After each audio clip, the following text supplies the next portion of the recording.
alihi wa sahbihi ajma'in.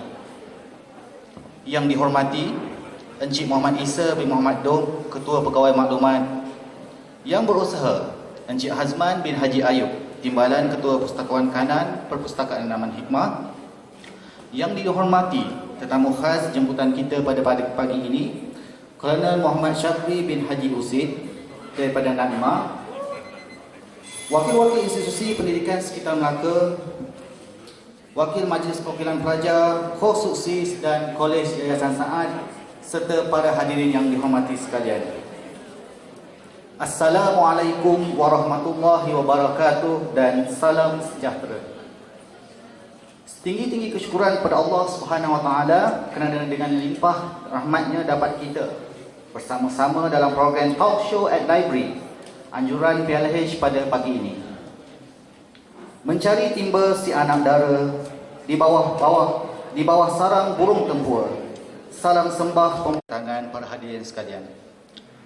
Untuk makluman para hadirin sekalian, program Talk Show at Library pada kali ini adalah bertajuk The Unsung Hero. Sebelum kita meneruskan majlis, marilah kita bersama membacakan Al-Fatihah bagi memohon keberkatan pada majlis ini. Al-Fatihah.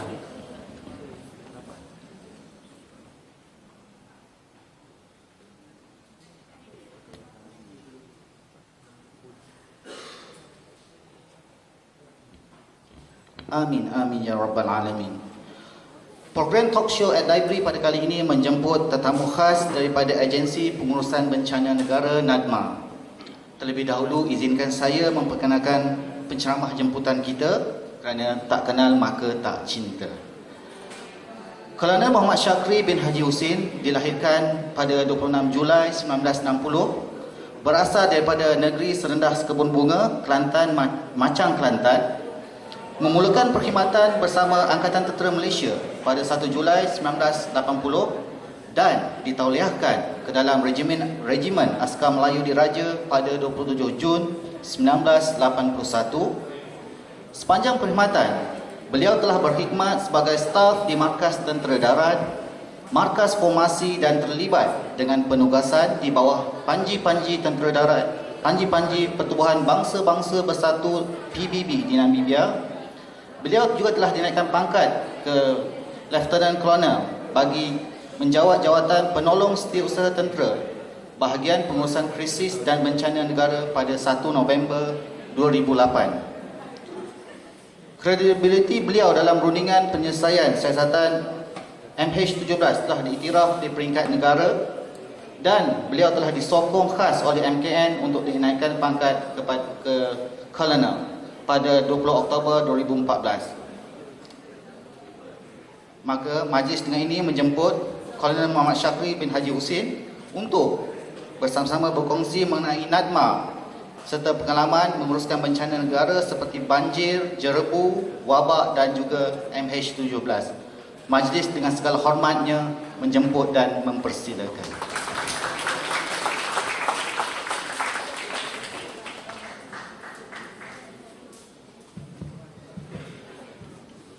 Bismillahirrahmanirrahim. Assalamualaikum warahmatullahi taala wabarakatuh. Dan salam sejahtera, salam satu Melaka. Terima kasih saudara pengurusi majlis, tuan-tuan yang saya hormati sekalian, para pemimpin daripada UTM dan adik-adik semua. Alhamdulillah, terima kasih kerana sekali lagi menjemput saya ke UTM ini. Sebenarnya saya tak tahu pun ada UTM. Sebab apa? Bila kita masuk ke Melaka ni, bila masuk Melaka tu tak nampak UTM. Tapi atas jemputan Puan Nuraini, maka saya tahulah rupanya ada UTM di Melaka. Baik, yang pertamanya saya nak nyatakan, saya sebenarnya tidak lagi di dalam National Disaster Management Agency ataupun NADMA, ataupun dalam bahasa Melayunya Agensi Pengurusan Bencana Negara ataupun APBN. Saya sebenarnya sekarang ni telah pun ataupun sedang bercuti untuk bersara daripada perkhidmatan yang akan masuk tahun ke-60. Saudara pada fungsi majlis tadi dah pun sebut umur saya. Jadi saya tak boleh nak suruh dalam umur saya.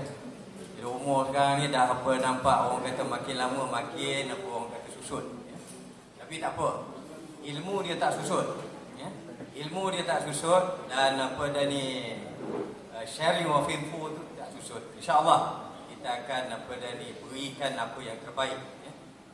Dan untuk maklumat apa dah ni adik-adik semua, saya sebenarnya telah pun bercuti daripada awal bulan baru ni. Ya. Dan saya telah pun dipindahkan ke markas apa dah ni Tentera Darat mulai daripada 9 Januari baru ni sehinggalah tamat persaraan saya pada Julai tahun ini. Jadi sekarang ni saya ni lebih pada freelance je lah. Saya tidak lagi apa jadi orang yang pakar di dalam pengurusan bencana di bawah NADMA. Tapi macam mana pun saya akan cuba share apa yang saya boleh berikan untuk apa kita semua orang kata melihat apakah yang dikatakan NADMA dan apakah yang ada di sebalik urusan bencana tersebut. Ya. Baik. Yang keduanya saya nak apa dah ni nak minta maaf lah sebab saudara pengacara majlis tadi kata angsang hero, saya terkejut. Angsang hero ni seolah-olah saya ni terlampau hero sangat. Tapi bila saya sampai di London pada 10 hari yang lepas, saya disambut dengan begitu terasa sekali, apa orang kata menyentuh hati sekali. Dan bila saya pergi ke Hague juga, saya disambut oleh semua orang kata penegak hak asasi manusia dengan begitu apa orang kata tu signifikan dari segi sambutannya kepada kita yang daripada Malaysia ni yang tak seberapa, orangnya kecil, tidak seperti apa dari apa warga ni Rusia yang paling apa yang besar-besar. Jadi kita rasa tersentuh hati disambut begitu sekali. Dan saya diminta untuk bercakap semasa forum Call for Justice untuk MH17. Tetapi malangnya hari pertama saya sampai di London, saya mendapat surat immediate daripada AG Chamber. AG Chamber tahu Attorney General Chamber memberi amaran kepada saya supaya tidak reveal semua perkara-perkara yang telah lepas berkenaan dengan kenyataan ataupun isu-isu semasa ataupun tuntutan mengenai MH17. Jadi saya terpaksa tarik balik dan saya tidak berada dalam forum tersebut, cuma saya menjadi pemerhati di belakang forum tersebut. Ada 2 forum, satu di London dan satu lagi di Hague. Ya. Tapi walaupun saya tidak menyertai, tidak memberi kenyataan kerana ianya dalam isu mengenai awaiting trial. Bila ada awaiting trial ni, bila kita bercakap, dia akan meletakkan kita sebagai pesalah, ya? Orang yang komit kepada offense yang boleh didakwa di mahkamah antarabangsa. Jadi saya kata tak apa, saya akan duduk di belakang, cuma saya akan jadi orang kata pemerhati, dan mereka tidak jadi masalah dan mereka lebih suka bila kita bercakap tidak kepada orang kata audience, tetapi kita bercakap bebas di belakang tabir. Alhamdulillah semua berjalan dengan baik. Tak ada apa, sampai di Malaysia pun tak ada orang tangkap saya lah. Baik. Saya akan bagi dalam 2 segmen. Saya minta maaf, slide saya pun panjang sebenarnya. 2 segmen. Segmen yang pertama berkenaan dengan pengurusan bencana, dan segmen yang kedua sedikit mengenai apa yang telah kita dengar berkenaan dengan MH17. Ini adalah kali pertama saya beri kepada penuntut-penuntut universiti berkenaan dengan MH17. Yang lain saya tak pernah bagi. So, UTM adalah universiti yang pertama dalam konteks leadership. Saya menuntut mengenai leadership dalam isu MH17. Tapi yang dalam pengurusan bencana memang dah banyak lah ya. Baik. Saya cuba skip banyak benda. Walau bagaimanapun saya nak tanya dengan student-student ataupun tuan-tuan dan puan yang ada depan saya, siapa tak pernah dengar lagi berkenaan dengan pengurusan bencana negara? Angkat tangan. Jangan malu, angkat tangan. Saya nak tahu je. Memang tak pernah dengar pengurusan bencana yang ada dalam negara kita. Baik. Kemudian pernah tak dengar Majlis Keselamatan Negara? Pernah dengar. Baik. Bila sebut Majlis Keselamatan Negara, kita signifikannya adalah mengenai the whole total of national security. Baik, kita lupakan berkenaan skop tu. Baik. Selama, kalau tidak silap saya, puluhan tahun, maknanya kita ikut peredaran daripada kita punya independence.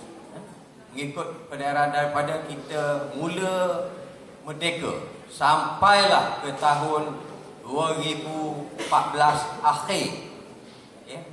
Semuanya pengurusan keselamatan negara adalah di bawah Majlis Keselamatan Negara. Total of disaster management juga di bawah Majlis Keselamatan Negara. Bila berlaku banjir 2014, berlaku banjir besar tahun 2014 dan awal 2015, maka sedikit keretakan berlaku di mana peralihan kepada pengurusan bencana dikeluarkan daripada Majlis Keselamatan Negara, MKN. Keputusan Majlis Jemaah Menteri pada tahun 2015, 26 Ogos, telah meletakkan signifikan tarikh tersebut merupakan tarikh yang akhir bagi pengurusan bencana negara berada dengan Majlis Keselamatan Negara. Maka tertubuhlah NADMA ataupun APBN, Agensi Pengurusan Bencana Negara, ataupun dalam bahasa Inggerisnya National Disaster Management Agency, dengan pindahan fungsi-fungsi daripada Majlis Keselamatan Negara dibawa ke NADMA. Baik. Siapa yang terpindah? Yang terpindah adalah bahagian pengurusan bencana negara dalam Majlis Keselamatan Negara dipindahkan terus kepada agensi baru yang dinamakan Agensi Pengurusan Bencana Negara. Dan sebagai dianya juga adalah merupakan sebagai national focal point dalam pengurusan bencana negara, sama ada di serantau ataupun di peringkat antarabangsa. Jadi yang keduanya dipindahkan juga pasukan SMART. Siapa dah pernah dengar pasukan SMART? Pasukan SMART ni adalah gabungan daripada pihak tentera, polis dan juga daripada bomber. 3 elemen agensi yang berada dalam Majlis Keselamatan Negara dinamakan pasukan SMART. Dan pasukan SMART ini juga dikeluarkan daripada Majlis Keselamatan Negara, diberikan kepada NADMA. Baik, yang akhirnya dia ini adalah merupakan menggunakan NDCC sebagai dia punya operation center dia. Baik, visi NADMA adalah merupakan menjadikan sebuah agensi peneraju pengurusan bencana negara yang diiktiraf di peringkat antarabangsa. Misinya perancangan pelaksanaan operasi serta pemulihan bencana secara holistik dan berkesan dalam pengurusan bencana untuk kesejahteraan rakyat, dan motonya adalah untuk urus bencana selamat nyawa. Itu saja dia punya moto. Moto dia tak ada lain, urus bencana selamat nyawa. Tapi sekarang ni selamat ke tidak ni?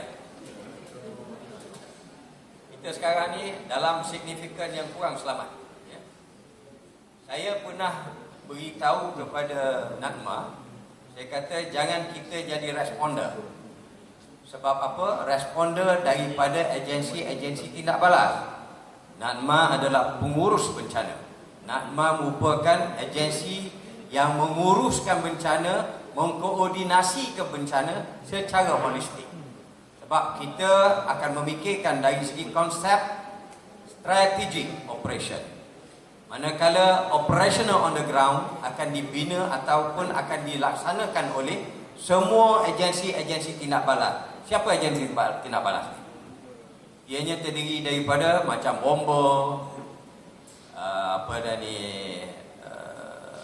kesihatan, ya, ambulans, polis, ataupun civil defense dan sebagainya. Ini adalah agensi-agensi tindak balas. Buat masa sekarang ni, kes yang berlaku tentang COVID-19 ni, siapa dia punya agensi tindak balas dia? Ada 2-3 agensi tindak balas yang signifikan. Yang pertama sekali mesti daripada kesihatan. Orang kesihatan akan cek dari segi thermal, nak tahu sama ada kita ni sehat atau tidak. Jadi caranya ada tersendiri yang dibuat, ya. Seperti laluan di airport, ya. Di laluan di airport kemasukan semua orang kata visitors ataupun semua passengers akan diliurkan, akan di-channelkan kepada satu jalan yang mana di situ akan diletakkan thermal yang akan kita lihat sama ada orang yang masuk ke dalam negara kita ini ada terkena wabak ataupun tidak, ataupun sehat ataupun tidak. Jika mereka tidak sehat, maka mereka akan diasingkan ke tempat yang sepatutnya. Ini yang maksud saya berkenaan dengan agensi-agensi tindak balas tersebut, ya. Baik. Sedikit berkenaan dengan pengurusan krisis dan bencana negara, ya, di Malaysia ni. Kalau kita lihat mulanya bencana, ya, mulanya insiden tu, siapa yang akan take respon dahulu? Okay. Biasanya adalah daripada tindakan pihak ERT ataupun Emergency Response Team yang saya sebut tadi, pasukan-pasukan tindak balas. Ya. Berdasarkan kepada ERP ataupun berdasarkan kepada Emergency Response Plan. Saya kira UTM juga sepatutnya ada ERP. Adakah ERP? Emergency Response Plan ada tak pada UTM? Kalau tak ada, kena tubuh. Ada tak pasukan-pasukan ataupun dia panggil Emergency Response Team? Selalunya kalau universiti ataupun IPTA sama ada IPTA ataupun IPTS, ianya diletakkan di bawah security. Security akan tubuhkan, buatkan emergency response plan. Ya. Pihak keselamatan UTM. Ya. Kena ada ERP ataupun dia panggil emergency response plan. Tapi nak buat plan ni, laksanakan plan ni, mesti ada emergency response team. Tim dia juga mesti daripada pihak keselamatan. Jadi orang-orangnya siapa? Ahli-ahlinya siapa? Boleh diambil daripada semua student ataupun mana bahagian-bahagian ataupun akademik yang tertentu. Ini saranan saya. Baik. Setiap insiden biasanya akan difasilitasikan oleh pihak ERP dan juga agensi tempatan. Kemudian dia naik kepada pengiktirafan arahan MKN yang berkaitan. Kemudian dia pergi kepada pengisytiharan kawasan keselamatan dan akhirnya yang akhir sekali, kalau sekiranya kita declare dari segi darurat, ya, maka ini akan ada proklamasi satu lagi. Ianya bukan seperti darurat keselamatan. Darurat ini adalah darurat mengenai bencana. Darurat bencana ni biasanya dibuat secara pentadbiran saja. Cuma kenapa kita perlu isytiharkan darurat bencana? Sebabnya jika berlaku bencana yang orang kata apa dah ni, melebihi daripada magnitude tertentu yang kita tidak boleh nak kawal. Contoh, saya bagi contoh seperti jerebu. Bila keadaan tu API-nya melebihi daripada 300, dah bahaya. Tetapi bila sampai kepada 500, that one is hazard. Yang tu emergency, maka tempat tersebut patutnya dikeliarkan daripada orang ramai berada. Maka kalau sekiranya waktu tersebut pada waktu dan sesi belajar, kita kena tutup. Kalau sekolah pun kena tutup. Tetapi penghidupan masih diteruskan. Cuma keadaan saja memaksa supaya kita tidak berada dalam bencana. Ini yang dikatakan dari segi pengisytiharan darurat. Sama juga kalau sekiranya isu-isu mengenai gempa bumi, kalau berlaku dalam negara kita lah, setakat ni tak ada gempa bumi, yang ada very minimum magnitude. Kalau ada pun paling minimum yang di Ranau paling tinggi 3 magnitude Richter.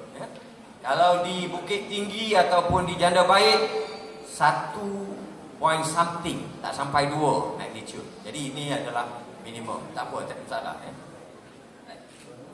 Baik, ini adalah merupakan arahan-arahan yang diterbitkan oleh Majlis Kehormatan Negara. Kita ada sebenarnya dalam arahan Majlis Kehormatan Negara setakat ni kita ada 24 arahan ataupun 24 mekanisme yang di bawah Majlis Kehormatan Negara. Tapi saya tunjukkan yang 3 ini adalah merupakan, ini adalah tiga dia panggil mekanisme di bawah pengurusan krisis dan bencana. 2 di bawah krisis, 1 di bawah bencana. Yang 2 di bawah krisis itu adalah arahan MKN 18. Ini adalah merupakan arahan pada krisis, pengurusan dia panggil pengendalian krisis keganasan. Apa yang signifikan pada krisis keganasan? Ada yang agak-agak tahu. Apalah, saya jawab, semua saya jawab. Saya tanya, saya jawab. Jangan risau. Jangan risau, kalau saya tanya tu saya akan jawab balik. Baik. MKN 18 ataupun National Security Council number 18 adalah merupakan Terrorism Act. Ianya adalah dalam konteks perkara-perkara yang berhubung kait dengan pengurusan keganasan. Jika berlaku hostages, jika berlaku rampasan, jika berlaku penyeludup dia panggil capturing of identity, dan dibawa ke mana-mana tempat dan dia minta tuntutan ataupun ransom. Ini adalah merupakan mekanisme yang diguna pakai. Dia tidak ada level, dia terus activate kepada national punya activation. Siapa dia punya chairman dia? Chairman dia adalah merupakan Ketua Setiausaha Negara. Dan dia ada jawatan kuasa terterdiri, di mana jawatan kuasa yang ada dalam MKN 18 ini adalah jawatan kuasa kawalan keganasan dan jawatan kuasa CMT, Crisis Management Team, yang dikendalikan oleh pengarah KDNKA PDRM. Di bawahnya ada lagi kumpulan-kumpulan seperti kumpulan runding ataupun negotiation team, kemudian kumpulan medical emergency team, dan juga kumpulan penggempur. Kumpulan penggempur ni terdiri daripada polis, tentera, 3 perkhidmatan, laut, darat dan udara. Kalau kita tengok komando tu, mereka lah yang akan buat kerja-kerja storming ataupun kerja-kerja nak menangkap ataupun nak buat capturing balik. Baik, itu adalah MKN 18. MKN 18 ni kalau kita tengok World Trade Center yang kes 9/11 itu di bawah, kalau jadi tempat kita di bawah MKN 18. Dianya adalah di bawah Majlis Keselamatan Negara, bukan di bawah NADMA. Tapi saya kumpulkan tiga-tiga ni kerana ianya ada hubung kait dengan pengurusan krisis dan bencana negara. Baik, yang keduanya MKN 20. MKN 20 ni saya rasa kalau pergi mana-mana pun orang akan bercakap MKN 20, MKN 20. Ianya adalah merupakan mekanisme bagi menguruskan bencana negara. Mekanisme ini dia terdiri daripada 3 stages dia. Yang pertama sekali di peringkat daerah, yang kedua di peringkat negeri, dan yang ketiganya di peringkat nasional ataupun federal. Siapa yang berkuasa? Yang berkuasanya adalah di peringkat daerah, DO yang paling berkuasa. Siapa yang membantu pihak DO? Ianya adalah dibantu oleh pihak PDRM ataupun OCPD kawasan tersebut. Baik, di peringkat negeri pula, siapa yang berkuasa? Dari segi chairmanshipnya, ianya di bawah State Secretary ataupun State Secretary apa? Setiausaha Kerajaan Negeri. Dan Onsin Commander bagi state level adalah di bawah CPO ataupun Ketua Polis Negeri. Baik. Kita pergi kepada ketenteraman awam. MKN 21. Yang ini kalau tuan-tuan ingat satu saja. Kalau nak ingat, MKN 21 ni apa? Dia punya signifikan dia. Kalau kita pergi kepada pilihan raya, pilihan raya yang akan dibuat secara umum, katalah PRU. Sebelum pilihan raya, nak pilihan raya tu kadang-kadang macam-macam berlaku. Riot, ataupun rusuhan, ataupun ketidakpuashatian rakyat kepada kerajaan, sama ada dari segi belajarnya, pelajarannya tak puas hati, agamanya tak puas hati pada agama, tak puas hati kepada pentadbiran, tak puas hati kepada kos sara hidup kita sekarang. Ia akan menimbulkan satu perasaan benci kepada kerajaan, maka akan timbullah perkara-perkara yang dibuat secara berkumpul, beramai-ramai, seperti yang berlaku pada Bersih yang dibuat di Kuala Lumpur. Ini benda-benda yang dibuat diletakkan di bawah MKN 21. Jadi MKN 21 adalah merupakan mekanisme untuk menyelesaikan isu-isu berhubung kait dengan ketenteraman awam. Jadi tiga elemen ini dijadikan satu pengurusan secara holistik dalam pengurusan krisis dan bencana negara. Boleh faham itu pendedahan yang saya tak pernah bagi kepada orang lain. Baik, saya sebenarnya satu slide ni dah cukup dah, habis dah untuk saya cerita. Tadi saya dah beri 3 buku mekanisme. Tuan-tuan lihat balik arahan MKN 18 yang belah kiri, belah kanan sekali, terorisme. Apa perkara signifikan di bawah situ? Hijacking of the aircraft, ship, hostages taking, sabotage, seizing of the premises and installation. Ini di bawah MKN 18 yang secara umumnya adalah dalam konteks keganasan. Pergi kepada disaster management, belah kanan sekali, ianya dalam konteks natural disaster ataupun man-made disaster. Kalau natural disaster, kita tahu banjir, gempa bumi, typhoon, semua benda-benda yang act of God ataupun naturally. Yang keduanya saya buat sendiri. Ianya adalah dalam konteks dia panggil man-made disaster. Man-made disaster ni apa dia? Corona COVID-19. This is man-made disaster. Collapse of the building is a man-made disaster. Landslide potentially boleh jadi man-made disaster. Sebab apa? Kadang-kadang pengambilan balak-balak di hutan yang menyebabkan banjir besar di Kelantan, Terengganu dan Pahang pada 2014 ianya adalah lebih kepada man-made disaster.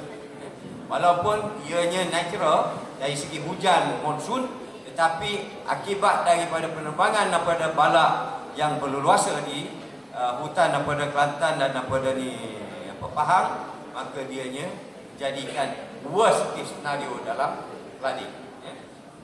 Baik. Public order situation, communal, racial, religious riot, demonstration against the government, political agitation, industrial dispute, economy issue dan juga culture issue. Ini adalah penjurus kepada ketidakpuashatian yang menyebabkan boleh berlaku public order situation ataupun ketenteraman awam. Baik, itulah merupakan source of the crisis yang menjurus kepada krisis dan disaster. Setakat ini saya rasa dah habis saya punya penerangan berkenaan dengan pengurusan bencana. Tapi saya rasa tak adil kalau saya tak bagi keseluruhan. Baik, kita sambung lagi. Baik, MKN 20. Tadi saya dah sebut ya. Buku dia warna merah. Kalau tuan-tuan dan puan-puan lihat siapa pengurusi pengurusan bencana negara? Ianya diletakkan kepada Timbalan Perdana Menteri. Apa terjadi sekarang ni? Timbalan Perdana Menteri tak ada. Adakah boleh terpakai lagi arahan MKN ni?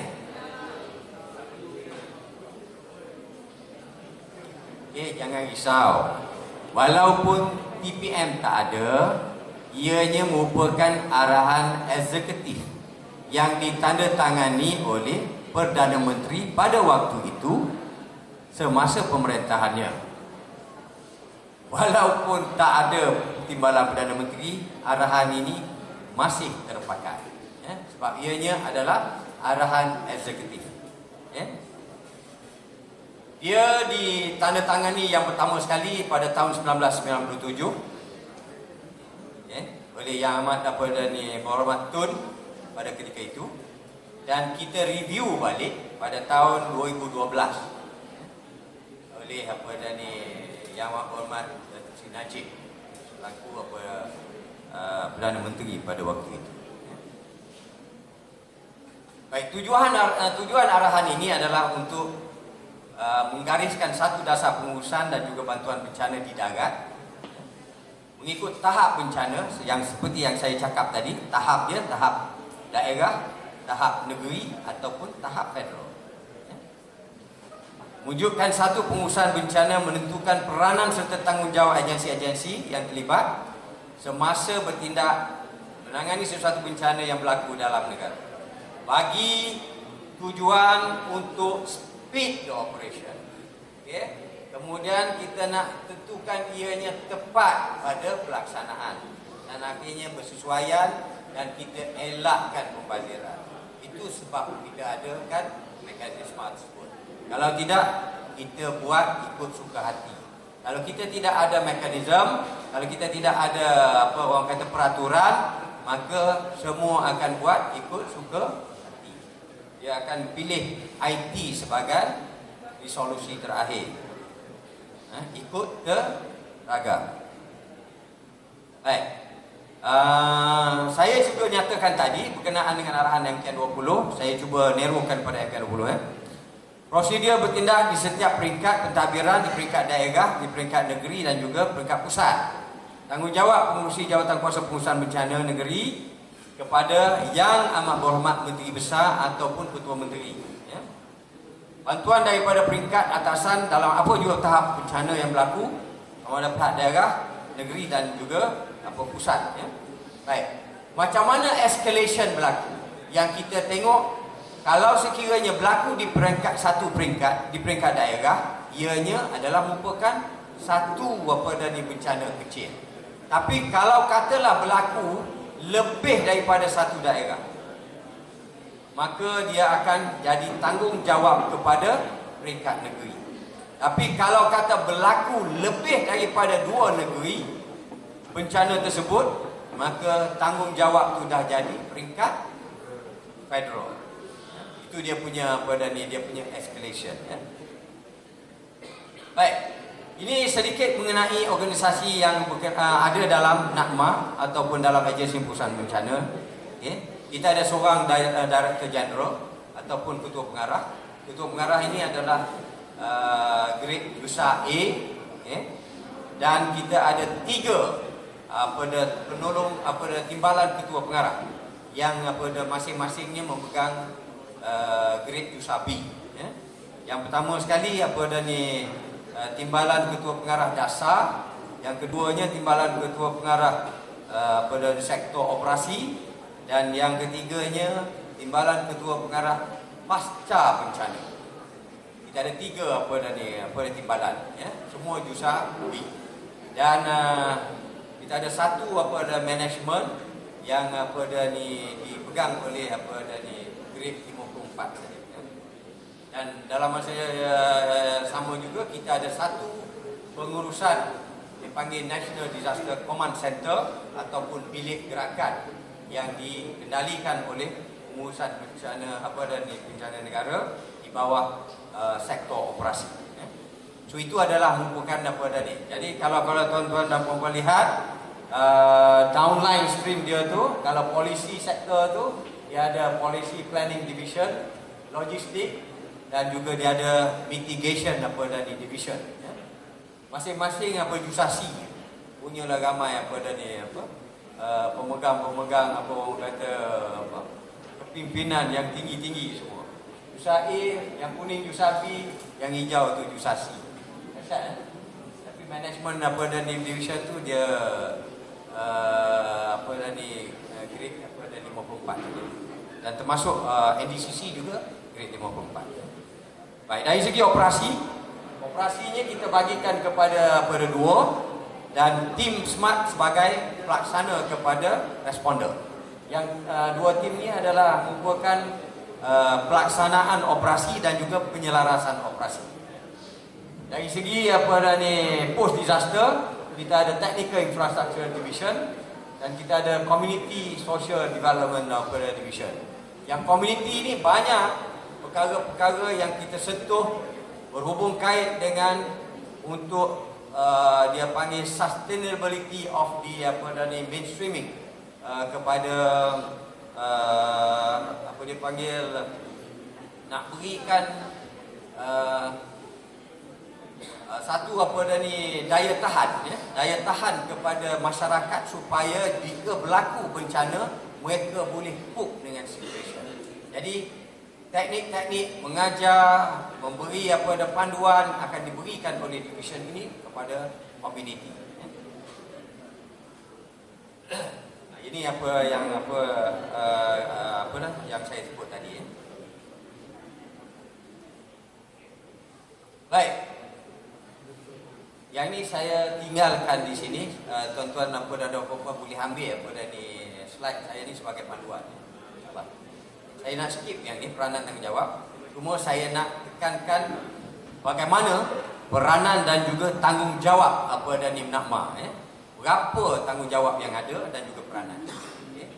Ada 11 semua sekali. Yang pertama sekali merupakan Agensi Pengurusan Bencana Negara. Yang keduanya dia merangka dasar dan juga pengurusan bencana negara. Yang tiga dia kawal selia pelaksanaan dasar pengurusan bencana. Yang keempatnya menyelaraskan inisiatif pengurangan risiko bencana. Yang ini ni kita buat disaster risk reduction. Contohnya kalau kata kita ada sungai, yang sungai tersebut akan sentiasa banjir, bagaimana kita nak baikkan sungai tersebut? Ini maksud saya dalam risk disaster management. Baik. Yang ketiganya koordinasikan latihan amal. Latihan amal di bawah pengurusan bencana. Kalau sekiranya UTM nak buat latihan amal pengurusan bencana, boleh panggil pihak NADMA datang ke sini, kita buat tabletop exercise. Ataupun kita boleh buat FTX. Tahu FTX? Field Troop Exercise. Kalau tabletop exercise ni, maknanya kita buat exercise secara di dalam bangunan. kita buat lebih kurang kepada paper move exercise ataupun kita buat command and control exercise. Jadi exercise ni boleh dilibatkan NACMA sebagai agensi yang boleh menyelaraskan exercise supaya kita dapat tahu apa peranan kita dalam ERP tadi, dalam emergency response plan tadi, yang melibatkan emergency response team dalam pengurusan bencana. Ya? Baik. Kemudian melaksanakan action after review. After action review ni adalah lebih kepada postmortem. Setiap pengurusan bencana, setiap operasi yang dibuat, setiap latihan yang dibuat, setiap perkara-perkara yang dibuat akibat daripada bencana mesti dibuat postmortem.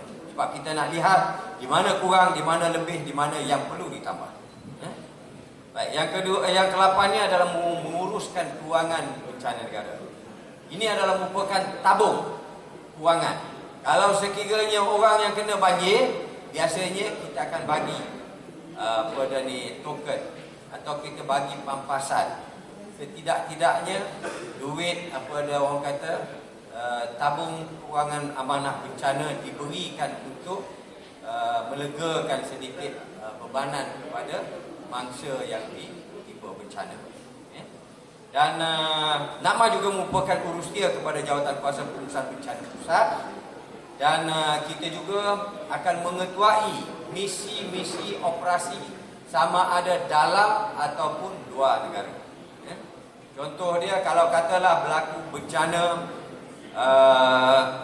taufan di Filipina yang melibatkan ribuan ataupun ratusan ribu manusia mati ataupun memerlukan bantuan. Jadi kita akan hantarkan kumpulan tindak balas untuk pergi respon bersama. Ya.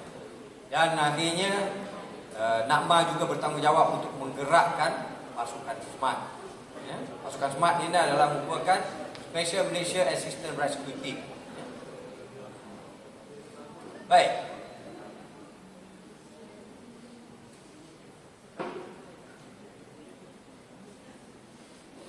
Takrifan bencana. Apa yang ditarifkan dalam pengurusan bencana adalah merupakan kejadian yang menyebabkan gangguan kepada aktiviti masyarakat dan juga urusan bencana. Urusan negara.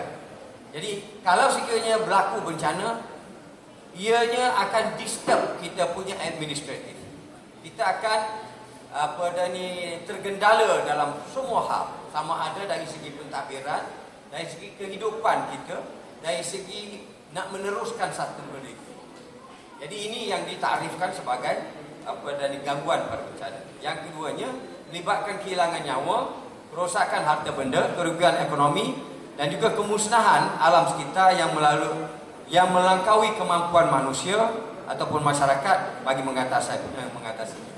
Jadi yang ini keseluruhannya kita memerlukan penggembelingan yang besar, dan merupakan kita juga perlukan sumber-sumber yang ekstensif untuk kita pulihkan balik.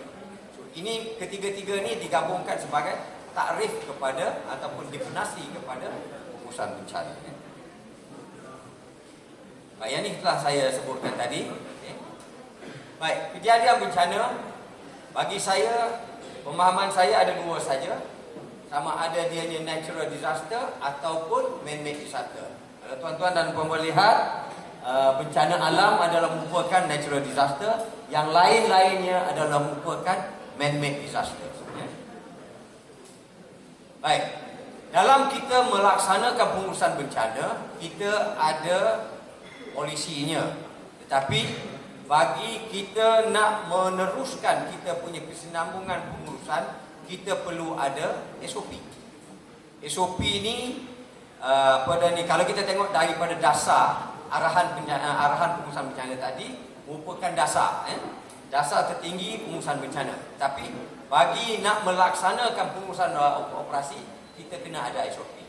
Jadi balik kepada UTM juga kena formulatekan SOP tersendiri dalam pengurusan risiko yang mungkin berlaku dalam UTM sendiri. Ya. Kalau kata ada satu bangunan runtuh di UTM ni, ada tak SOP di UTM ni yang boleh diguna pakai untuk laksanakan pengurusan bencana dalam UTM ni sebelum dipanggil orang luar untuk urusan penyelamat dan seterusnya. Jadi SOP yang kita ada sekarang ni, kita ada lebih kurang 7 SOP, iaitu SOP banjir, industri, SOP jerebu, petrokimia, gempa bumi, tsunami dan juga kemarau. Ada satu lagi SOP yang di dalam kita punya penambahbaikan yang belum selesai. Kita panggil dia SOP multi hazard disaster. Multi hazard disaster ni dalam konteks humanitarian assistance disaster relief. So bila sebut multi hazard, ianya merangkumi banyak isu-isu yang kemungkinannya boleh disatukan kepada semua. Baik. Dan dari segi pelaksana SOP ni adalah semuanya daripada agensi-agensi tindak balas, ya. So maknanya inilah perkara-perkara yang kita buat dalam urusan bencana negara. Topik ni sebenarnya topik yang agak orang kata boring, ya. Tapi walaupun boring, bila berlaku bencana dia tak akan jadi boring. Sebab semua tak ada masa. Baik, tanggungjawab NADMA adalah Agensi Peneraju Utama Pengurusan Bencana Negara, bertanggungjawab menyelaraskan pengurusan bencana negara dan bertanggungjawab untuk membentuk serta memastikan segala dasar dan juga mekanisme pengurusan bencana negara dipatuhi dan dilaksanakan setiap peringkat. Baik, untuk seketika ini, semenjak dilahirkan NADMA daripada tahun 2015 sehingga sekarang, NADMA masih belum mempunyai dasar dan pengurusan bencana negara tersendiri yang diendoskan di bawah NADMA. Ya. Semuanya digunakan daripada arahan-arahan Majlis Keselamatan Negara yang telah saya nyatakan tadi, arahan KN20 sebagai pengurusan bencana. Ya. Jadi jangan risau, insya-Allah dalam masa yang terdekat ataupun akan datang, NADMA telah pun formulir arahan perundangan dasar dan juga mekanisme pengurusan negara. Kita menunggu arahan ini untuk keluar dan dijadikan arahan sulung kepada arahan pengurusan bencana negara.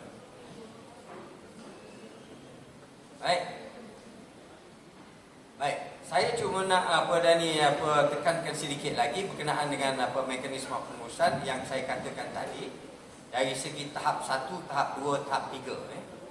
Kalau katalah berlaku di air keruh ni bencana, ianya jatuh tahap berapa? Tahap 1.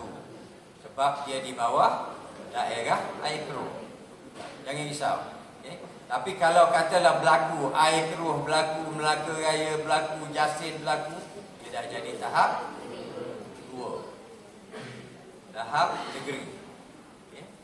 Baik, katalah berlaku pula dua negeri pula. Lepas daripada Melaka, melibatkan Negeri Sembilan. Kemudian pergi kepada Johor. Dah tahap berapa? 3. Dah jadi tahap nasional.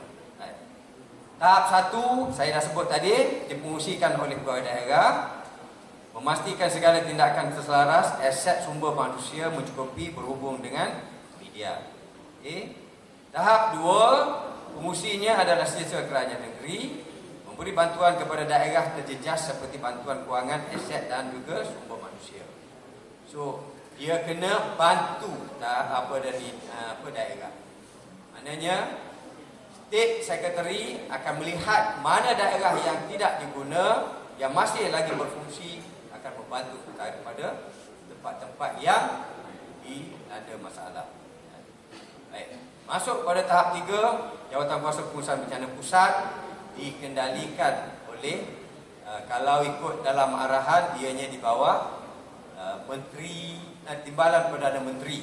Tapi sebabkan sekarang ni tidak ada Timbalan Perdana Menteri, maka Perdana Menteri akan assignkan seorang menteri kanan dalam menguruskan pusat bencana. Dia akan jadi chairman pada jawatan kuasa pengurusan bencana pusat. Ianya menentukan dasar pengurusan bencana negara, aset kewangan dan juga sumber manusia. Jadi kat sinilah kita lihat strategi operation yang dibuat oleh jawatan kuasa tersebut. Baik, ini kitaran ya, kitaran ataupun dia panggil cycle management, cycle disaster management. Cycle disaster management ni kalau tuan-tuan dan puan lihat, sebelum bencana kita lakukan peredaan ya, peredaan ataupun kesiapsiagaan. Kemudian kita respon, tindak balas kepada bencana. Lepas tindak balas kita pergi kepada rehabilitation.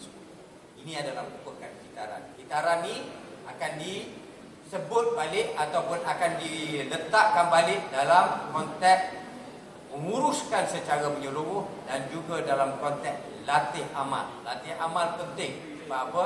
Kita nak pastikan ianya diingat dan juga dipraktikkan secara menyeluruh. Baik. Buku MKN 20 keseluruhannya ada dalam ni. Okay. Ini adalah merupakan buku MKN 20. Kalau tuan-tuan perempuan lihat, perkara-perkara yang diamalkan pada setiap hari, setiap masa, lihat kepada perkara ataupun perkara 9, 19 dan 20 dalam buku MKN 20 tu.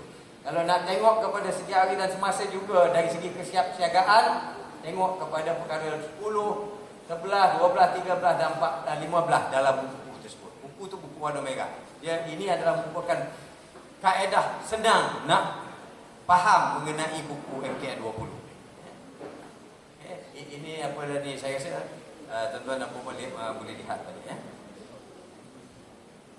Baik, dari segi pengurusi jawatan kuasa pengurusan bantuan bencana bencana, peringkat pusat tadi dah sebut, peringkat negeri dah sebut, peringkat daerah juga dah sebut.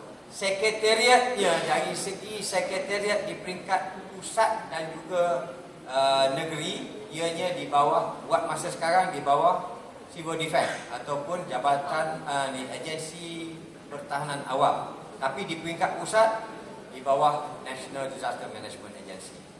Okay. Dari segi komander operasi, semua ketua polis daerah, ketua polis negeri dan juga pengarah KDNTA merupakan ketua operasi bencana di lapangan. Baik, timbalan kepada komander operasinya diberikan kepada semua ketua-ketua bomber di peringkat daerah, negeri dan juga pusat. Itu kalau kita nak tengok siapa yang dikatakan on-scene commander. On-scene commander itu adalah terdiri daripada polis dan juga timbalannya kepada bomber. Baik, agensi-agensi penyelamat, ini merupakan agensi penyelamat. Polis, SMAT, bomber, agensi pertahanan awam, perubatan daripada kecemasan, pihak kecemasan dan juga daripada Angkatan Tentera Malaysia juga. Agensi-agensi bantuan pemulihan dan badan-badan sukarela terdiri daripada perkara-perkara yang agensi-agensi yang disebut. Dari segi tenaga nasional, penerangan, kebajikan, agensi AELB ataupun Atomic Energy Licensing Board ataupun dipanggil LPTA. Pernah dengar LPTA? Lembaga Pelesinan Tenaga Atom yang sekarang ni banyak kerja-kerja berkenaan dengan COVID-19 punya berrespon. Dia melihat kepada hazard. Kemudian JKR, Tourism dan juga Bulan Sabit. Termasuk juga NGOs yang tak disenaraikan. NGOs yang mana dah disenaraikan di bawah NADMA banyak, saya rasa lebih daripada 20 ke 50 NGO. Ada yang NGOs dari segi pasukannya besar, ada juga yang bergerak bersendirian. Yang penting dia kena report ataupun daftar dengan NADMA. Baru kita boleh dikenal dia sebagai pasukan-pasukan kira amal yang sendiri. Baik, perintah dan kawalan dalam konteks command and control di bawah pengurusan bencana kita ada dua command and control. Yang pertama sekali PKTK dia panggil. PKTK ni pusat kawalan tempat kejadian. Okey. Siapa dia punya komander tadi saya dah sebut. Semua ketua-ketua polis daerah, negeri dan juga federal merupakan ketua PKTK ya. Okay. Dari segi PKOB, pusat kawalan operasi bencana. Okay. Pusat kawalan operasi bencana merupakan operasi yang dilaksanakan secara strategik membantu PKTK. PKOB ni dia lebih kepada strategic operation. Siapa dia punya chairman dia adalah daripada sama ada DO ataupun pegawai daerah ataupun di peringkat daerah ataupun setiausaha kerajaan negeri di peringkat negeri dan juga TPM ataupun menteri yang dilantik sebagai pengurusi jawatan kuasa bencana negara. Baik, kalau PKTK dia akan ada di lapangan. PKOB dia akan berada berhampiran dengan lapangan. Kadang-kadang dia buat di pejabat daerah ataupun mana-mana tempat yang bersesuaian yang boleh dilaksanakan sebagai pada pusat operasi kawalan bencana. Ya. Baik, dia ada dua, ingat PKTK, ingat PKOB. PKTK ni pelaksana responder on the ground, PKOB merupakan penyelaras operasi secara strategik. Yang ni saya tak payah aku sebut sebab ni banyak dia punya bidang-bidang tugas ya. Baik, bantuan luar negara, keperluan penerimaan bantuan luar kemanusiaan diputuskan oleh NAMA.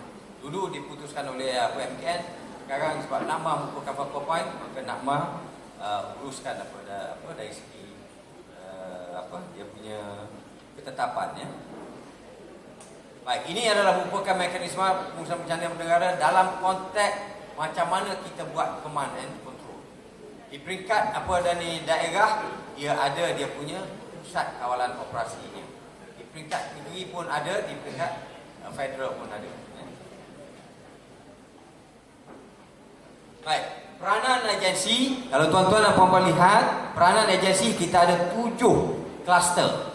7 kluster ni, kluster yang pertama sekali adalah merupakan kluster mencari menyelamat. Siapa ada dalam mencari menyelamat? Kita juga boleh terlibat dalam tu. Dengan syarat kita mesti pakar dalam pengurusan mencari menyelamat. Baik, kalau kita lihat kumpulan mencari menyelamat tu terdiri daripada siapa tu? Smart Team, Bomber, Polis, Angkatan Tentera, Kesihatan, Jabatan Pertahanan Awam, agensi-agensi yang dibenarkan seperti yang saya sebut tadi ya. Kemudian kita ada agensi teknikal dan juga pakar. Agensi-agensi teknikal dan pakar ni seperti saya sebut tadi berkenaan dengan seperti agensi nuklear Malaysia. Okay. Dari segi environment, dari segi dia panggil isu-isu mengenai emergency services, medical services. So ini adalah merupakan teknikal pakar termasuk kumpulan-kumpulan daripada TNB, daripada air, daripada empangan. So ini adalah merupakan teknikal pakar. JKR, ini yang berkenaan dengan cerun, berkenaan dengan lebuh raya. Kemudian agensi perkhidmatan kesihatan dan perubatan, tak tertakluk kepada Kementerian Kesihatan saja, mungkin daripada ATM, ada daripada agensi-agensi lain, perusahaan sabit, daripada pertahanan awam, agensi-agensi yang digunakan. Kemudian dari segi kawalan keselamatan, kita berikan kepada polis dan juga pihak rela dalam konteks nak memastikan kawalan-kawalan keselamatan dikuatkuasakan. Kemudian sokongan ni terdiri daripada pejabat daerah, majlis pembandaran, tenaga nasional, telekom, ATM. Dianya ada overlapping ya. Sebab kenapa ada ATM juga dalam ni? Sebab ATM juga boleh buat kerja-kerja yang sokongan, seperti nak bawa kenderaan, kita perlukan kenderaan yang banyak. Kenderaan ATM memang banyak kenderaan, boleh deploy. ATM banyak apa dah ni, kemah-kemah yang boleh dipasang untuk diletakkan di tempat-tempat apa dah ni, apa bencana. So inilah yang dikatakan apa orang kata duplication of task. Baik. Kemudian dari segi kebajikan, bila kita nak buatkan pusat pemindahan sementara, kita perlukan mereka. Jadi inilah kumpulan-kumpulan yang akan berada di lapangan dalam konteks nak memastikan pusat kawal apa dia panggil penempatan sementara diaktifkan. Orangnya adalah daripada kebajikan, daripada kesihatan, daripada pertahanan awam juga. Dan akhirnya adalah daripada media. Media penting. Sebab apa? Without media, media sosial yang ada, kadang-kadang kita tak dapat maklumat yang tepat. Tetapi tanpa kawalan yang sah daripada media, maka kita akan dapat maklumat yang tidak tepat langsung. Siapa yang perlu dari kontrol the media? Ianya di bawah dua command and control tadi, di bawah PKTK dan juga di bawah PKOB. DO bertanggungjawab, OCPD bertanggungjawab untuk melepaskan media release. Jadi kita dengar daripada satu pihak saja, bukan daripada viral. Kalau viral memang tak ada, itu bukan. Baik, dalam konteks pengurusan bencana kita klusterkan 3 zoning. Kalau tengok warna merah tu adalah merupakan tempat bencana. Tidak ada siapa yang boleh pergi ke tempat itu. Tempat itu adalah khas untuk responder saja yang pakar untuk pergi ke dalam kawasan tersebut. Tak kisah apa bentuk bencana. Asalkan dia pakar dan dia didaftarkan di dalam kawasan tempat pusat bencana tersebut, dia boleh berada di tempat. Dia boleh jadi responder tempat itu. Baik, di kawasan kuning itu merupakan semua petugas-petugas dalam pengurusan bencana. Okey. Dan di kawasan hijau itu adalah merupakan tempat-tempat pentadbiran, tempat-tempat orang kata pusat pemindahan, tempat di mana kalau kiranya keperluan untuk membuat kubur, okey, mayat yang besar seperti yang berlaku di Indonesia yang semasa tsunami di Aceh, di Yogyakarta. Saya pernah pergi, saya pernah jadi responder yang mewakili orang panggil chief de mission. Saya lihat bagaimana digali kubur-kubur yang besar untuk diletakkan semua mayat. Yang masa tu kita dah tak ada tak ada orang kata lihat sama ada ianya Islam ataupun tidak. Tetapi bagi orang Islam, kita akan uruskan secara konsep mandi jenazahnya ataupun dia buat secara mengikut keagamaan yang yang baik. Kemudian pusat pengurusan media juga diletakkan di luar, dan tempat-tempat bekalan makanan juga di kawasan. Pusat-pusat keluarga mangsa juga di kawasan hijau. So ini adalah merupakan bagaimana kita laksanakan kiranya berlaku pengurusan bencana di tempat kejadian. Dia ada 3 zoning. 3 zoning ni akan dibuat oleh pusat kawalan tempat kejadian. Jadi OCPD bertanggungjawab untuk letakkan berapa jauh, berapa kawasan yang selamat, berapa kawasan yang tidak selamat. Dia kena buat perimeter. Tak ada perimeter, maka gagallah pusat bencana. Baik. Orang sentiasa bertanyakan mengenai proclamation of disaster, ataupun emergency proclamation. Darurat bencana diisytiharkan. Kiranya berlaku bencana yang memerlukan pengistirahatan darurat, ianya tidak sama seperti darurat keselamatan. Saya dah sebut awal-awal tadi, darurat keselamatan dia boleh menyebabkan curfew, boleh menyebabkan curfew apa curfew? Curfew ni tahanan apa dah ni, kita tak boleh keluar daripada kawasan penginapan kita. Curfew maknanya apa dah ni, kita tak boleh keluar daripada rumah dan kita tidak dibenarkan apa dah ni bergerak dari satu tempat ke tempat. So curfew ni hanya boleh diisytiharkan oleh Perdana Menteri atas bila berlakunya darurat apa dah ni ketenteraman awam.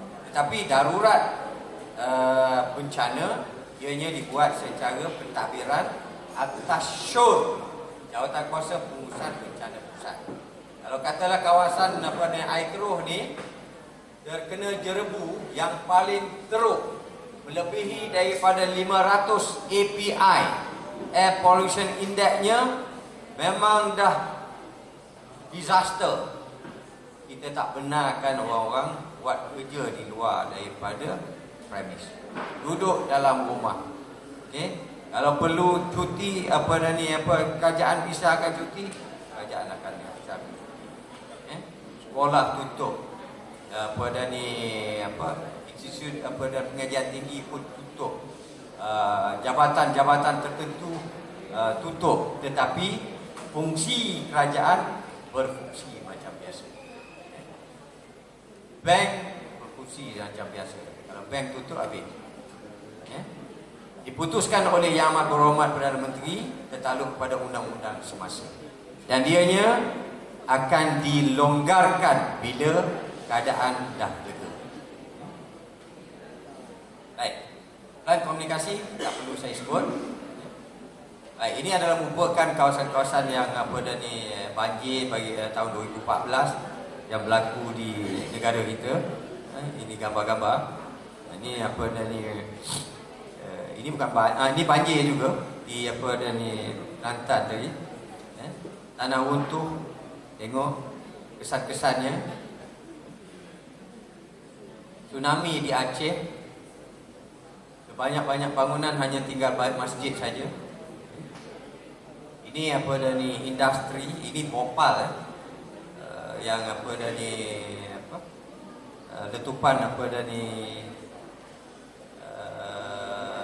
industri di Bhopal, di Jerebu pernah berlaku di apa dah Kuala Lumpur pun macam tu, teruk tak teruk tapi tak sampailah kepada 500 API tapi 300 API.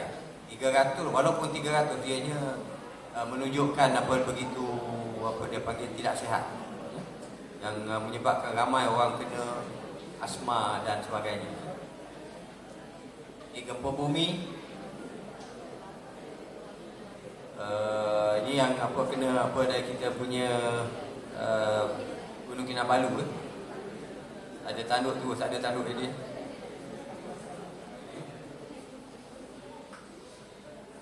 Baik, isu semasa sekarang ni saya hanya pada capture semalam saya ambil.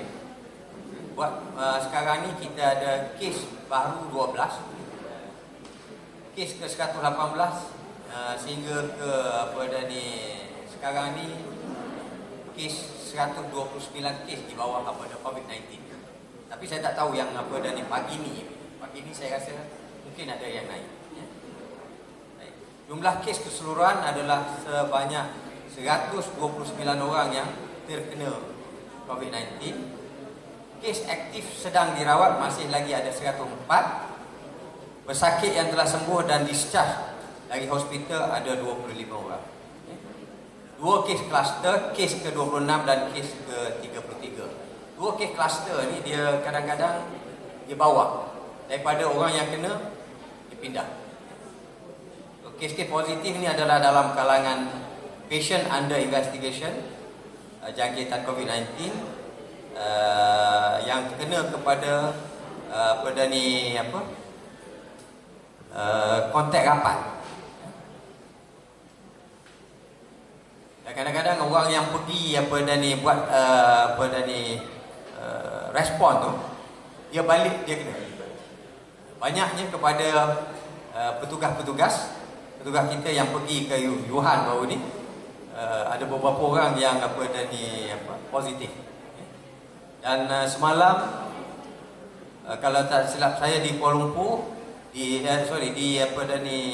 pasaran Melawati Mega Mall dah kena. Dia isu berkenaan dengan COVID-19.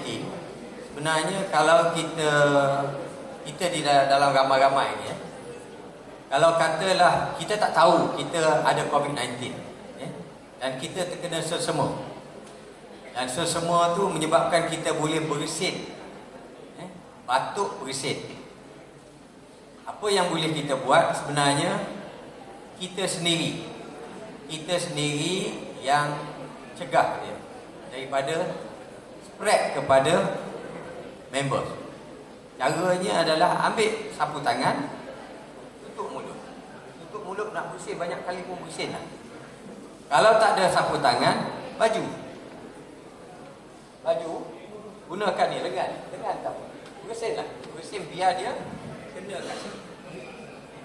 Kalau siapa tengok TV semalam, ada penerangan daripada Dr. Hayati berkenaan dengan macam mana kita respon kepada benda-benda yang isu mengenai selsema dan juga yang boleh mengakibatkan kita bersin dan apa sebagainya, batuk. Jadi kita yang pertamanya kita kenakan pada pakaian kita. Dan virus ni sebenarnya dia boleh mati. Virus ni tak lama, tapi virus boleh merebak bila dia fly, bila dia berterbang. Bila kita bersin, kita tak kita tak tutup, dia akan pergi. Dan pergi kepada tempat yang wet, yang basah. Tapi kalau kiranya dia terkena pada kain, kena pada sapu tangan, kena kepada face mask kita, dia tak pergi. Dengan cuaca kita yang kering, dia cepat mati. Itu yang yang penting. Jadi kalau kita pergi ke mana-mana, buat masa sekarang ni, kalau pergi ke ke pasar raya, tempat-tempat orang ramai pun, sebenarnya tak perlu pun pakai mask. Tapi kalau kita yang terkena selsema, pakailah mask. Pakai mask. Saya pergi ke London, saya pergi ke ramai dari kalangan barat, dia tak pakai mask. Saya pakai. Sebab kita daripada Asia pergi ke sana, kita akan terkena selsema. Sebab di sana sejuk, kat sini panas. Masa saya pergi, dia 4 degree Celsius. 4 degree Celsius, kalaulah ke tengah hari kadang-kadang naik kepada 7 degree Celsius. Walaupun 7, windy dan juga hujan, dia tetap sejuk. Bila sejuk, kita orang Asia ni pergi ke sana, kejap kita akan selsema. Jadi caranya kita pakai mask. Kalau kita bersin, dia akan masuk dalam mask kita. Dia tak akan spread kepada orang luar. So itu kaedah-kaedah yang dibuat oleh. Dan kalau kita lihat di belah timur pula, kalau pergi ke Jepun, pergi ke China, memang ramai akan pakai mask. Sebab apa? Sebab mereka terdedah dengan isu-isu virus. Jadi kalau kita pergi ke sana, kita kena pakai mask. Kita pakailah mask. Jangan risau tentang mask tu macam mana. Mask tu nipis ke, tebal ke, it doesn't matter. Yang penting dia mask untuk prevent virus spread daripada kita ataupun daripada orang masuk ke kita. Kalau mask yang yang lain-lain bentuk ataupun jenama, kadang-kadang ada yang N95, N91, N92. Ini adalah lebih kepada hazardous, benda-benda yang hazardous. Kalau benda-benda kimia, benda-benda dari segi jerebu yang ada signifikan kepada kimia, yang ni kita perlukan mask yang tertentu. Macam di di Johor, di Pasir Gudang tempoh hari, Sungai Kingking, yang tu kita perlukan mask yang tertentu untuk kita letak, untuk kita pakai, sebab dia adalah bahan kimia yang akan kita sedut. Jadi bila masuk dalam apa ada filter tu, dia akan tapis. Ini yang bentuk-bentuk emas ya. Baik. Setakat ni apa, kalau kita lihat Malaysia merupakan negara yang ke-25 dalam apa dah ni, negara-negara yang terlibat dengan apa COVID-19 ya. Keseluruhan kes dalam apa keseluruhan negara adalah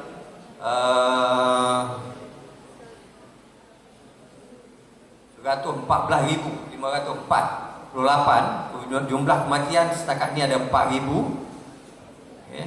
4,026 yang membawa kepada 3.51%, dan jumlah kes sembuh 64,034 bawa kepada 55.90%. Negara yang terlibat sebanyak 111, dan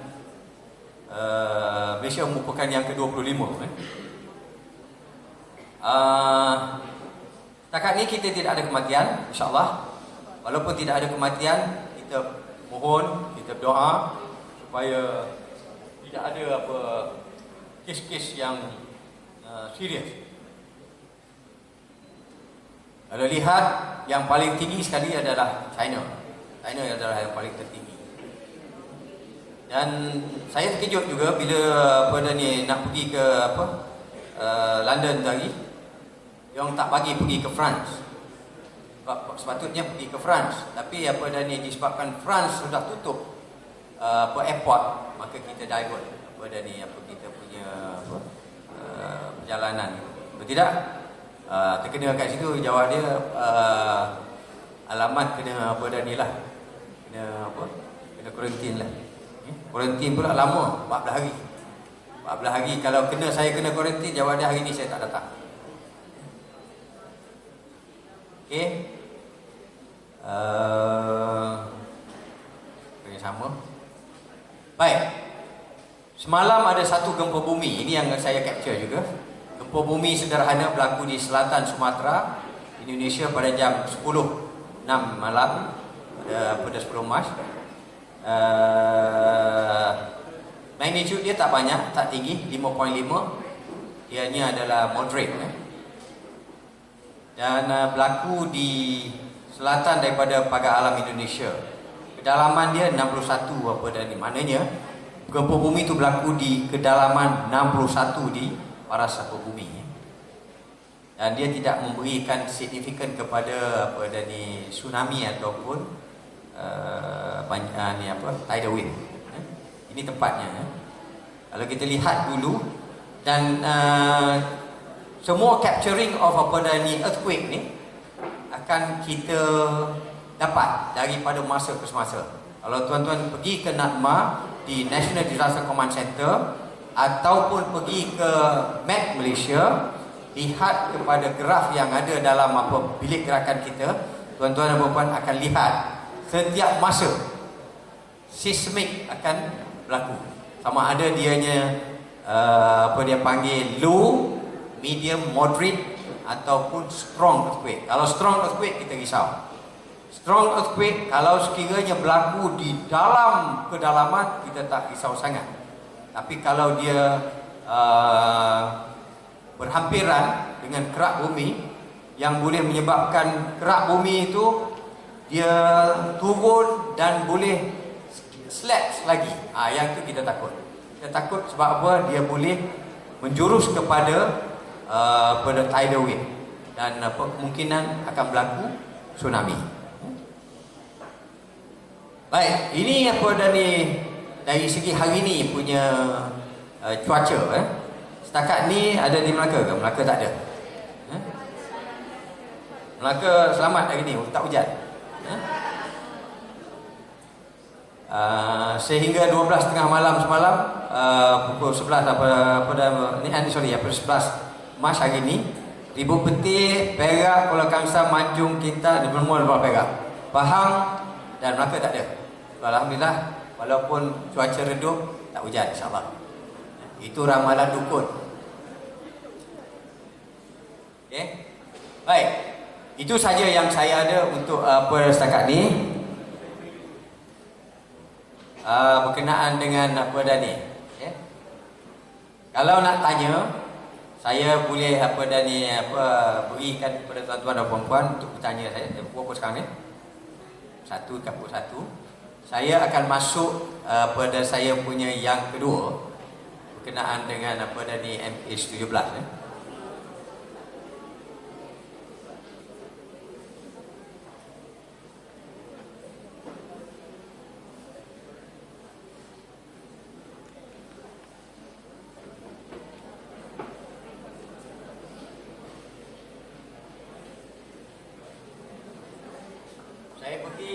Saya pergi MH17 ni, saya pergi secara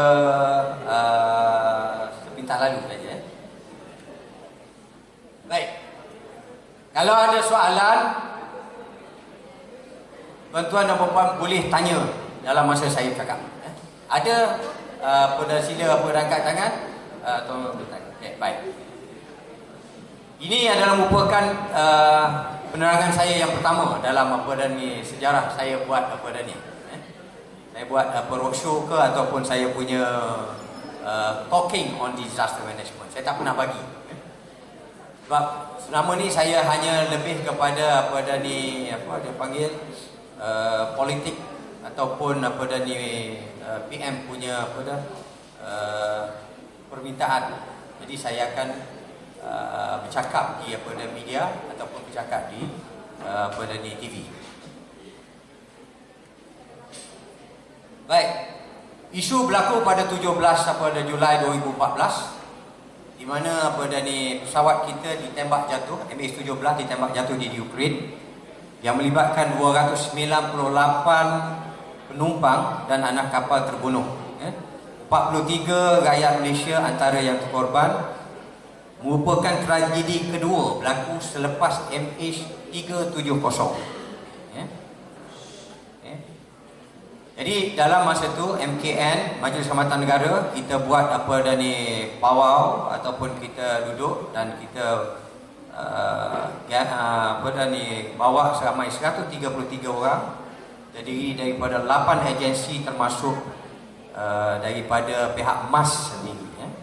Tim MH17 lepas daripada KLIA ke Kiev di Ukraine pada hari Jumaat 18 hari bulan Julai. Berlaku 17 hari bulan, kami bertolak pada 18 hari bulan. Sebab apa?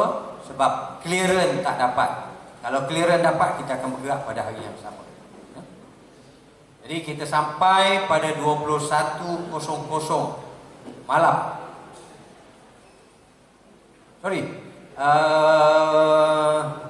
Bergerak pada 18 Julai pukul 9 malam.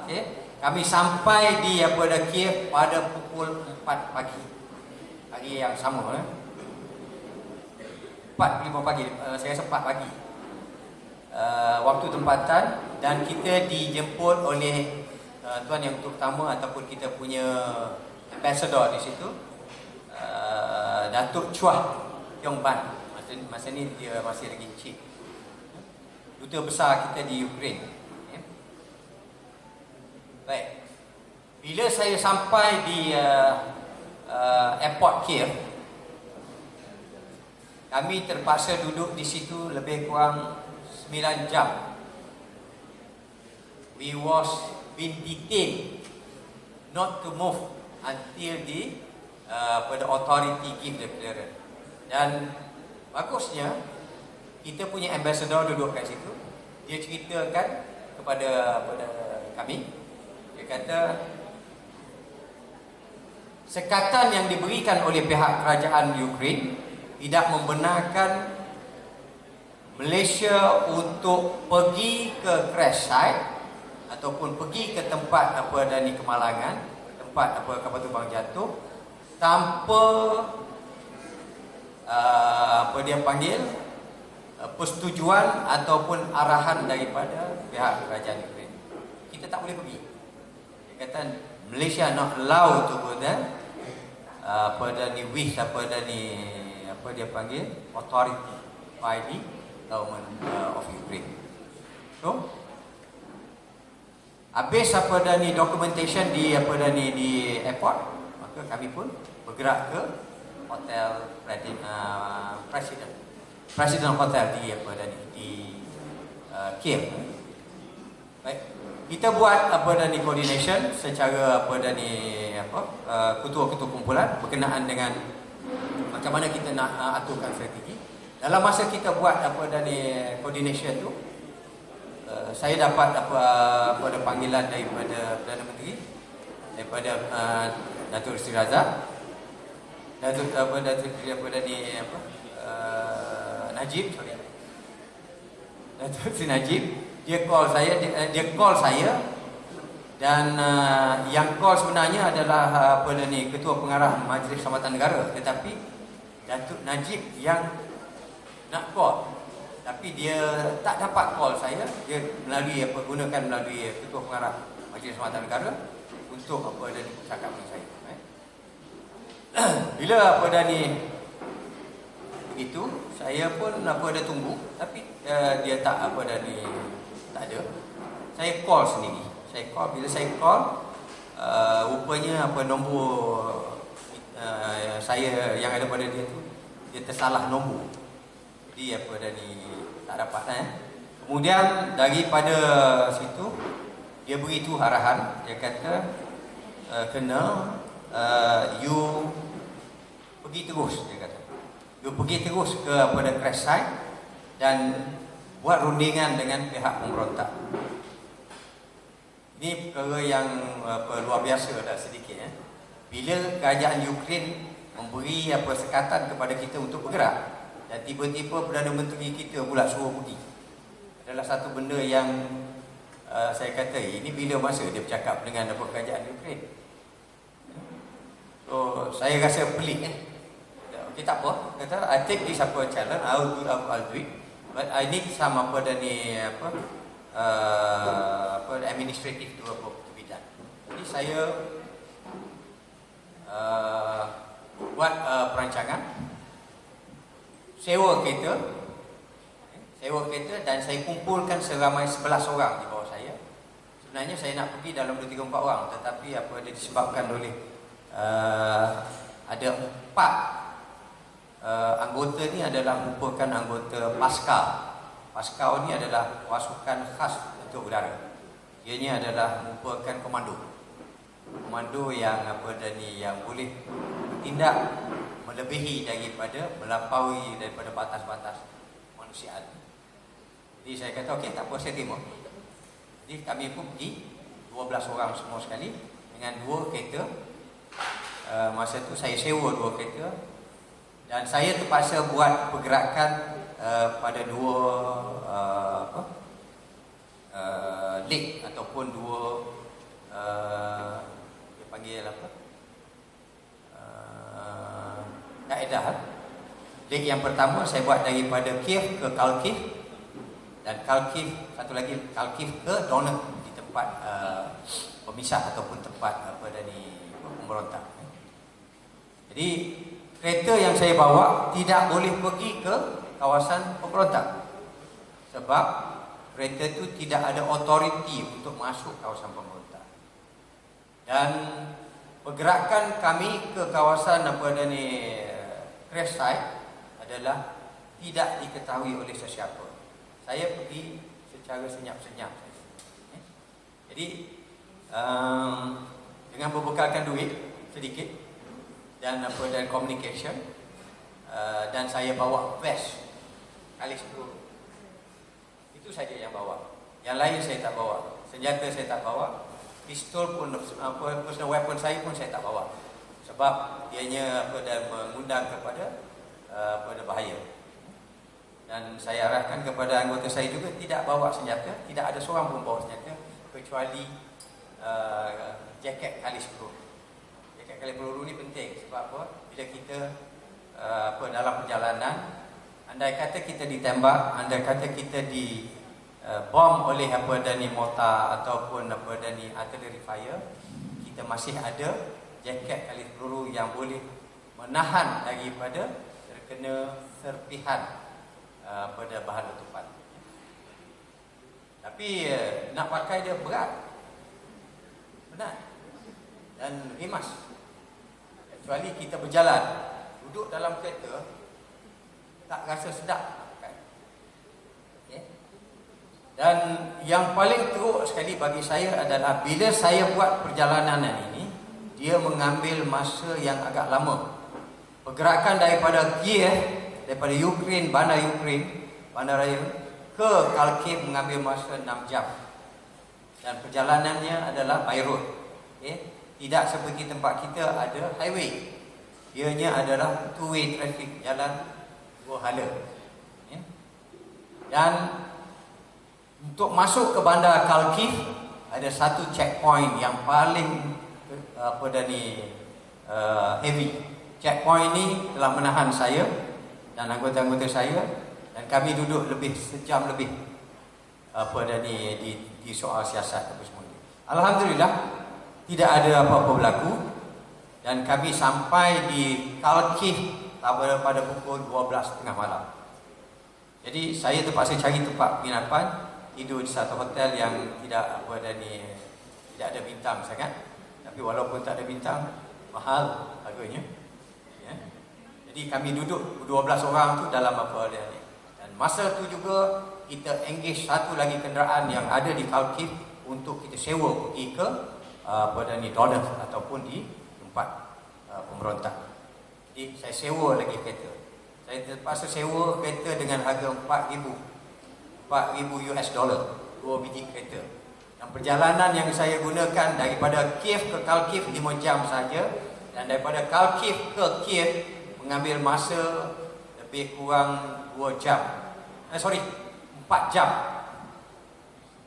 jam ni saya terpaksa hadapi sebanyak 9 checkpoint. Checkpoint semua dikuasai oleh tentera-tentera Ukraine. Setiap checkpoint kita kena berhenti dan kita kena declare. Tapi ada yang tak payah declare, alhamdulillah. Tapi yang banyaknya memang kena berhenti, kena jadi macam orang tahanan. Dia punya signifikan kepada checkpoint ni ataupun tempat sekatan jalan raya ni, kita masuk, kita diawasi oleh kereta kebal. Itu pintu dia. Masuk dalam, kita soal siasat oleh tentera Ukraine.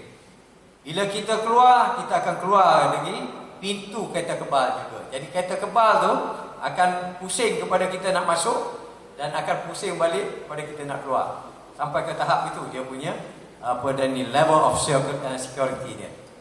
Jadi bayangkan saya terpaksa menghadapi 12 checkpoint. Jadi kita yang ada dalam tu, saya bawa seorang ustaz. Saya bagi tahu kepada ustaz adalah untuk memandu kita supaya kita tidak leka. Jadi kita sentiasa berdoa, kita sentiasa meminta pertolongan daripada Allah supaya perjalanan kita selamat. Akhirnya saya sampai di Donetsk pada jam 2 petang. Pada hari kedua 2 petang. Bila sampai di Donetsk, saya ditunggu oleh, itu adalah checkpoint yang terakhir, checkpoint yang paling hebat yang dikuasai oleh pihak pemberontak. Checkpoint ini adalah checkpoint yang kalau tengok ini adalah peta-peta je lah. Daripada Kiev adalah bandar saya tak ada pointer. Kiev adalah merupakan bandar Ukraine, dan daripada Kiev kita pergi ke Kharkiv. Kharkiv ini adalah bandar yang berhampiran dengan tempat Donetsk ataupun di sempadan pemisah. Tempat yang dotted kuning tu adalah merupakan tempat pemisah ataupun tempat yang dikuasai oleh pihak pemberontak. Ini adalah merupakan kawasan pemberontak. Ini tempat Kiev ni adalah tempat yang kita sampai mula-mula bandar Ukraine, ibu negara Ukraine. Daripada sini kita pergi ke Kharkiv. Ini mengambil masa 6 jam. Kemudian daripada Kharkiv sampai ke Donetsk, yang ini hanyalah Donetsk apa ini hanyalah 140 km. Tapi 140 km kita terpaksa mengambil masa 4 jam. 4 jam. Jadi 4 jam tu adalah merupakan apa dah ni kita menghadapi rintangan-rintangan apa dia punya apa nama di sini checkpoint. Di sini checkpoint yang dikuasai oleh pihak pemberontak. Paling hebat di sini. Tetapi kita tak takut sebab di sini dia menunggu kita.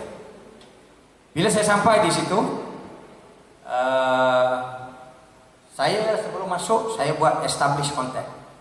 Saya telefon kepada apa dah ni dia punya apa dipanggil ketua pemberontak.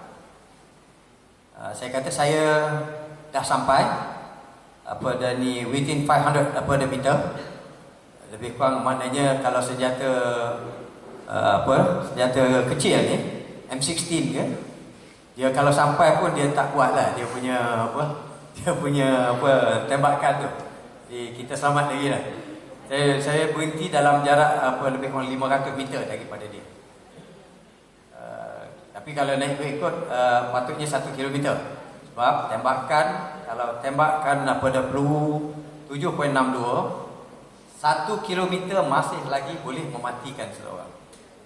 Tapi kita berhenti awal, saya tak fikir dia akan tembak. Jadi berhenti dan saya establish contact. Saya kata saya dah sampai. I'm coming with the vehicle. My vehicle in red in color. Saya kata is ni from the Mercedes Vito.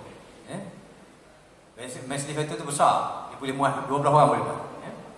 Jadi daripada situ dia pick up saya punya call. Dia kata okay, you may enter the checkpoint right now. So saya enter, saya pergi masuk sampai di checkpoint. Terus pemberontak kumun keliling kereta saya dan bertanyakan who is Colonel Shakri. Dia tanya. Jadi saya mengaku lah. Saya lah. Okay. Dia bagus. Dia menerima kita. Dia kata okay, we are bringing you to the headquarters of Barodai. We are bringing you to the headquarters of Barodai and then you have to follow us from behind. Kami dieskort oleh satu kereta kebal dan satu Range Rover yang kali 10. Tapi kereta saya tak ada kali 10 pun. Tapi kereta dia tu kali 10. Jadi pergi terus kepada headquarters Barodai dan saya buat perbincangan menunggu ketua pemberontak di tingkat tak silap saya tingkat di 15 tingkat 11 naik ke bangunan tu dan saya tunggu Mr. Barodai dan akhirnya dia sampai dan dia terus bercakap dengan saya dan berpeluk-peluk. Saya pun pelik seorang pemberontak yang begitu baik tidak menjadi masalah kepada dia. Ini adalah Barodai Ini Barodai ketua pemberontak.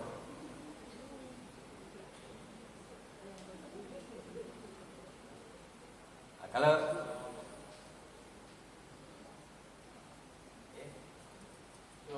bayangkan ini dalam pejabat dia. Saya membuat rundingan dan pejabat. Ini adalah merupakan AG, Attorney General. Dia punya Attorney General. Dan ini merupakan tempat saya buat press conference bersama dengan dia.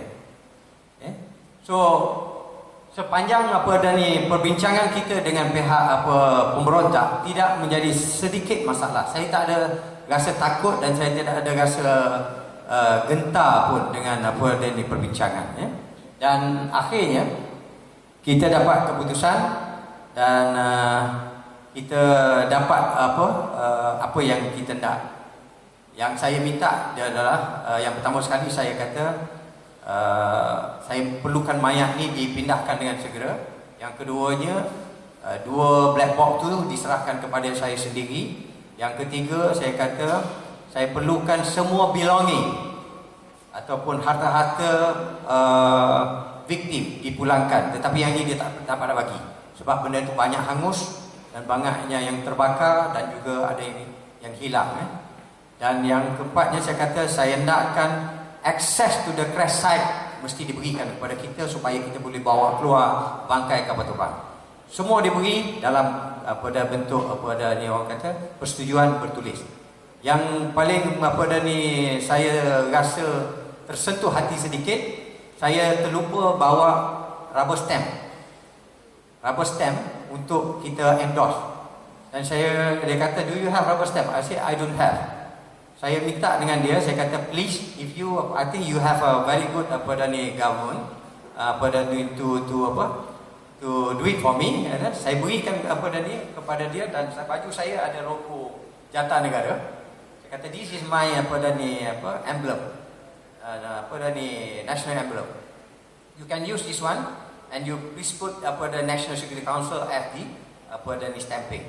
Saya beri kepada dia tak sampai sejam, dia siap, dia buat untuk saya. Dan saya simpan sampai sekarang. Itu adalah merupakan rubber stamp yang dibuat oleh pihak pemberontak kepada kita untuk endorsekan persetujuan MOU kita dengan dia. So akhirnya daripada situ kami bergerak balik, tetapi daripada nak balik kepada Khalkif, satu lagi yang paling signifikan di mana rebutan nak mengambil black box berlaku. Dipahamkan oleh pihak Ukraine yang cuba masuk, ya. Dan alhamdulillah dapat tangkis oleh pihak pemberontak dengan order saya dan membawa masuk ke dalam dalam kereta api. Ya. Dan sebenarnya banyak lagi perbincangan saya dengan pihak pemberontak yang agak lebih dahsyat, tapi saya tak sebut di sini.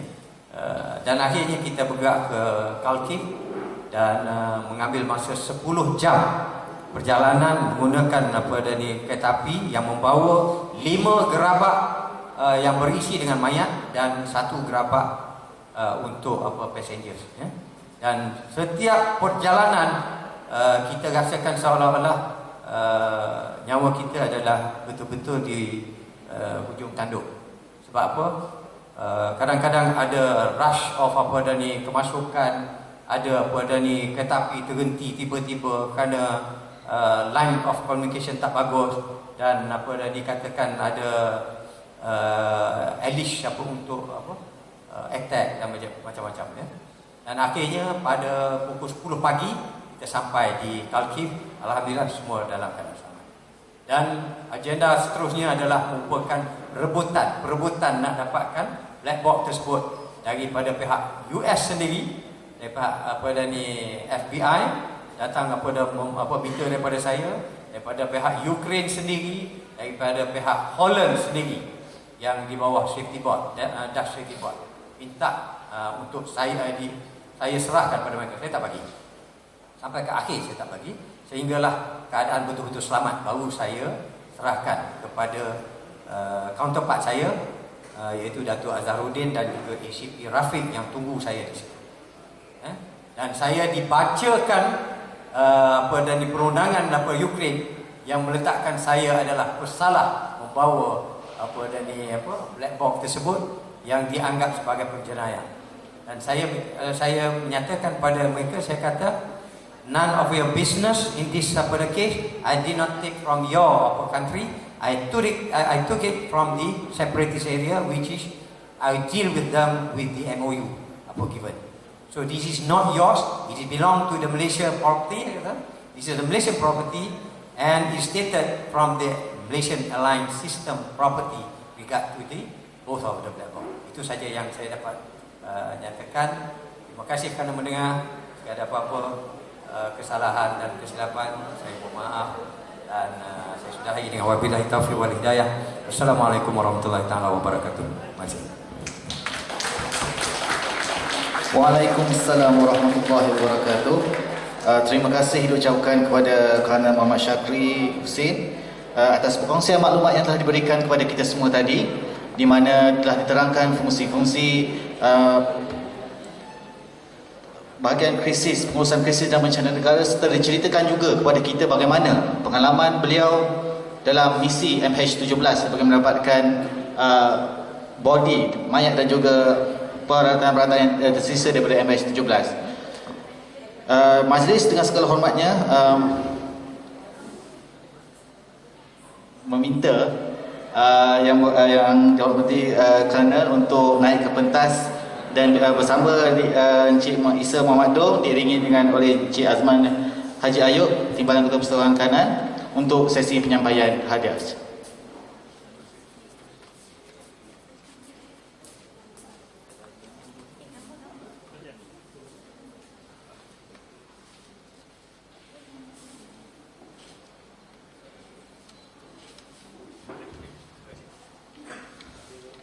Terima kasih diucapkan kepada Ketua Pegawai Maklumat kita Encik Isa Muhammad Dong atas penyampaian cenderahati itu sebentar tadi.